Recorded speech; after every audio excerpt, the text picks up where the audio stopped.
It was another busy day in the accounts department. Angela was busy creating invoices to send out to her customers. With a whir of the printer, Idris the Invoice was printed out and brought to life. Before he'd even had a chance to look around, Idris was folded up and put in an envelope, ready to be mailed to a customer. This could be the start of a big adventure. But where was Idris going? And when would he get there? Idris and the other letters were bundled up and thrown into a postal sack. They were put in the back of a van with more sacks of mail. It was very hot, very squashed, and very dark inside the sack. Idris couldn't see anything, but he knew he wasn't alone. The letters were worried. They didn't know what was happening or where they were being taken. Idris started to talk to the other letters as the van moved forward, and his long journey began. The invoices and bills liked to stick together. They gave Idris some advice when it came to dealing with the other letters, and they didn't seem too fond of anyone who wasn't an invoice or a bill. Idris was having a great time. The other letters were very funny. He'd almost forgotten about going to the customer to be processed. One invoice had fallen out of the sack and was feeling very left out. If he didn't make it to his destination, he wouldn't get paid. The van stopped suddenly and the postal sacks went flying. But Idris hadn't reached his customer's office that quickly. All the letters were taken into the mail processing centre. The postal sack was tipped upside down and Idris and the letters came pouring out onto a conveyor belt. Idris and the letters were moving towards a big, noisy machine. What would happen to them now? Idris is spat out of the letter sorting machine and lands in a box of letters. The box of letters is taken to the manual sorting department. But on the way, Idris falls out and is kicked under a table. He's feeling dazed and confused and a little bit sleepy. Idris starts to dream about a better way of processing invoices. If only there was a way to process invoices electronically. Idris is fast asleep, having an exciting dream about electronic invoices that are emailed straight to the customer instead of being printed out and posted. The CFO was happy too. Not only could the accounts department process their invoices in minutes, the company was saving lots of time and money too. Faster than a speeding bullet. Well, almost.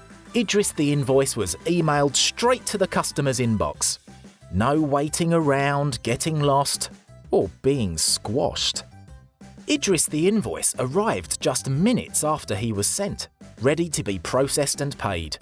Could sending, approving, and paying invoices really be this quick and easy? Idris wakes from his dream about automated invoice processing and decides it's time to stand on his own 2 feet.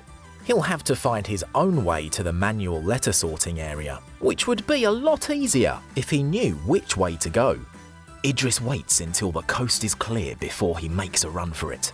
Straight towards the coffee machine.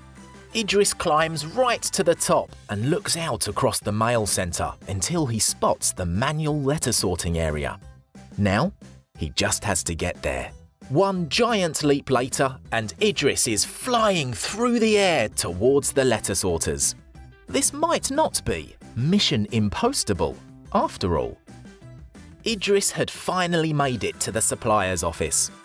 It felt like it had taken forever to get there, but now he was only 1 step away from the accounts payable department. But his joy was short-lived when he realised the accounts payable clerk was on holiday. And he wasn't too impressed as more and more mail was piled on top of him. Jane wasn't too impressed when she returned to work and found her desk disappearing under a sea of paperwork and unpaid invoices. She had a lot of work to get through before she would get to Idris. When she finally took him out of his envelope, Idris was delighted. He thought he'd come to the end of his journey and would be paid straight away. Little did he know. Jane started to check all of Idris's information and manually enter it into their account system. When she noticed that he didn't have a PO number. Now Jane would have to look on their system and try to track it down. If only suppliers realised how important a PO number is. She hoped it had been saved in the right place. 30 minutes later, Jane was still searching. Idris was so bored that he fell asleep. Eventually, Jane managed to find the PO number and typed it into the system. Next, Jane spent even more time checking that the company had received all of the goods listed on Idris and that the price was correct.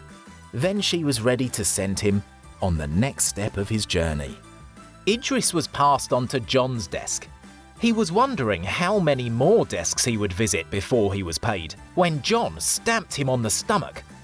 Idris was excited when he realised he'd finally been approved.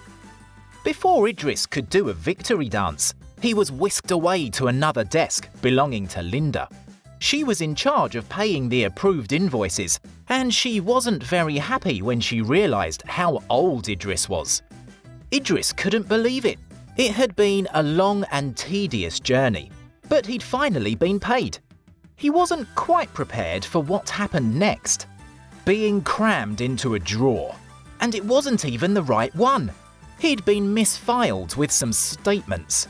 His journey had ended, but not in the way he had imagined.